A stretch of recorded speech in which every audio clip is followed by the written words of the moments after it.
Every day, around 2 billion cups of coffee are served around the world, and close to 10% of those coffee beans come from Central America, particularly from Guatemala and Costa Rica. The export and production of coffee are mainstays of the region's economies, generating more than $2 billion in foreign exchange, hundreds of thousands of seasonal jobs, and spawning cottage industries related to tourism, hospitality, and agro-industry.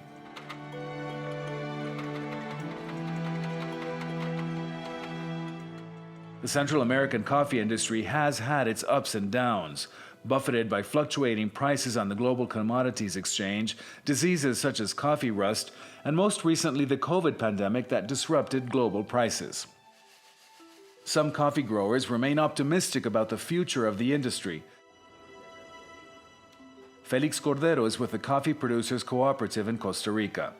El café de Costa Rica se distingue a nivel mundial por llegar a los mercados más selectos, por llegar y seguirse posicionando como uno de los productos más finos, de mejor calidad y especialmente que contribuye a metas que tiene nuestro país de producción verde, producción sostenible y de producción respetando los derechos humanos de toda la cadena y de todas las personas que están involucradas en la cadena productiva.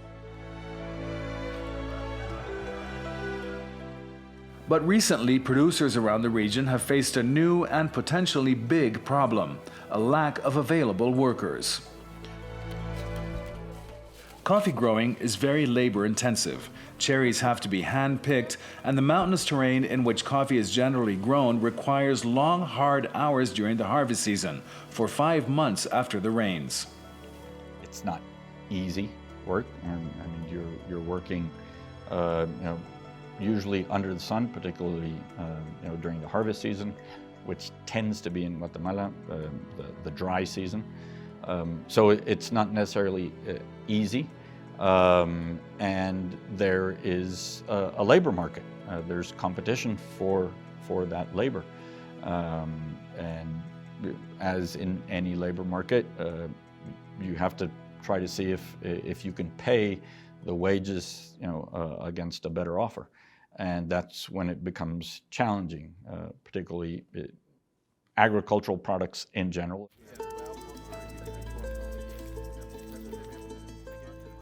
Juan Luis Barrios heads Guatemala's National Coffee Association. He says an increase in migration from Central America to the United States has impacted the number of available people that work in the coffee fields.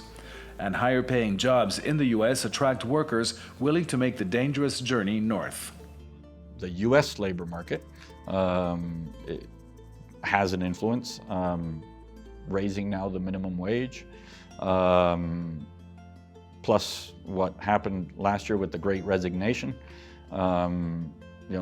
There's more demand, for some of these jobs, and yes, obviously people want to migrate to try to have access to those jobs.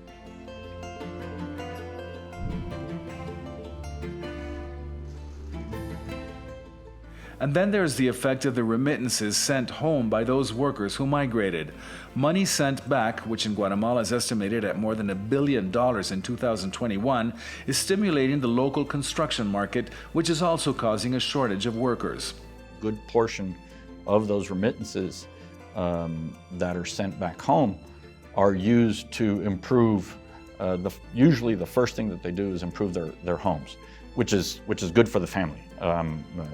I mean, oftentimes, you're going from some type of dirt floor to now having at least cement, going from maybe adobe walls to having concrete walls, which definitely help mitigate against any type of natural disaster. So those are the two main forces that we see that are creating some competition. Francisca Hernandez still works in a coffee field in central Guatemala, but she says the younger members of her family have decided it is just not worth it. Pues ellos trabajaban en el café, cortando, sembrando café, cuidándolo, todo eso, ¿va? En el cuidado desde la siembra hasta que haya cosecha. Pero mirando a veces los precios del café que muy bajos, a veces no salen ni para el trabajo y los venenos, todo eso que se ocupa, ¿verdad? Entonces, como que no mucho, a veces tiene cuenta, dijo, y mejor decidieron irse mejor. Wages for agricultural workers in the U.S. can be as much as 10 times higher than in Central America. And a long drought in one of Guatemala's largest coffee-producing regions has made things even worse, leading more people to look for other kinds of work. Pues aquí ahorita lo que ha afectado va la sequedad y los cafetales están muy marchitos. Ya no pesa el café, ¿verdad? Y entonces son pocos los cafetales que están bonitos, entonces por eso la gente, no todos los cafetales también tienen, hay partes que hay y partes que no hay, entonces no sale, va.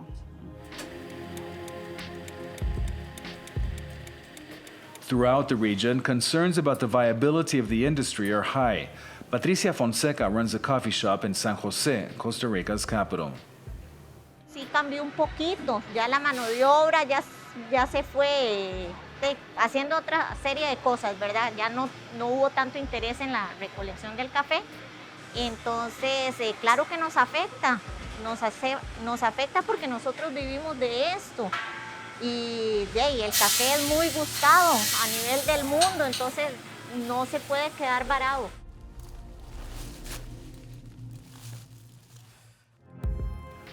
Costa Rica has started to attract migrant workers from neighboring Nicaragua to work in the fields. Some years, the country offers temporary work permits, but since the pandemic, many Nicaraguan workers opted for just entering the country illegally. Pascual Luna crossed the border from his home in Matagalpa, Nicaragua, to Costa Rica during harvest season. He says pay is much better. Sí, tengo 3 bebés.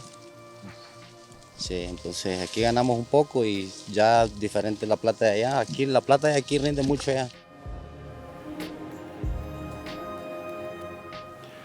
And in Guatemala, organized coffee growers have changed their marketing by offering different coffees according to the regions where they are grown, lowered their prices, and increased demand for their product in order to change the economics of the business, allowing them to offer more competitive wages to their workers.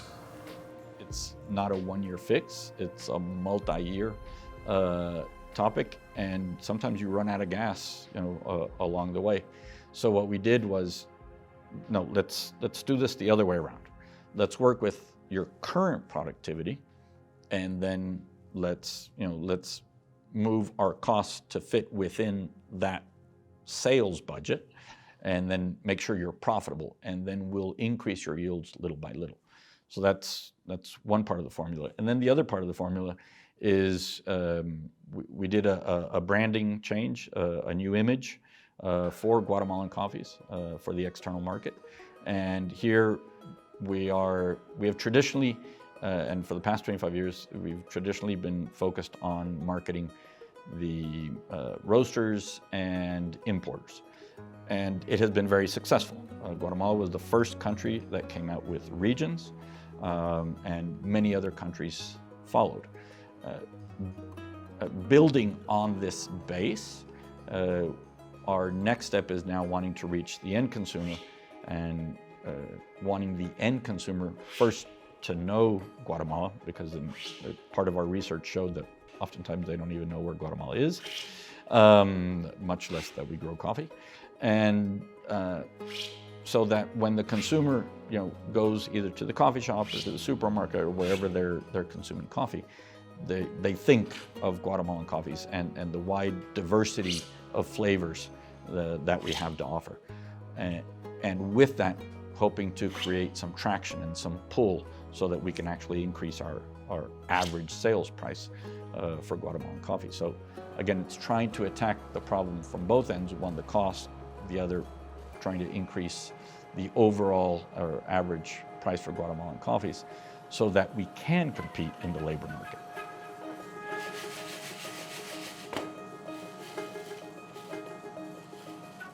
Experts agree that Central American coffee is among the best in the world. The region's combination of climate, geography, and the richness of its volcanic soil is what first inspired German settlers to attempt to grow coffee in the region during the 19th century. Today, coffee is a mainstay of the region's economy, but new economic forces are at play, radically changing the job market and therefore putting such a labor-intensive industry at risk.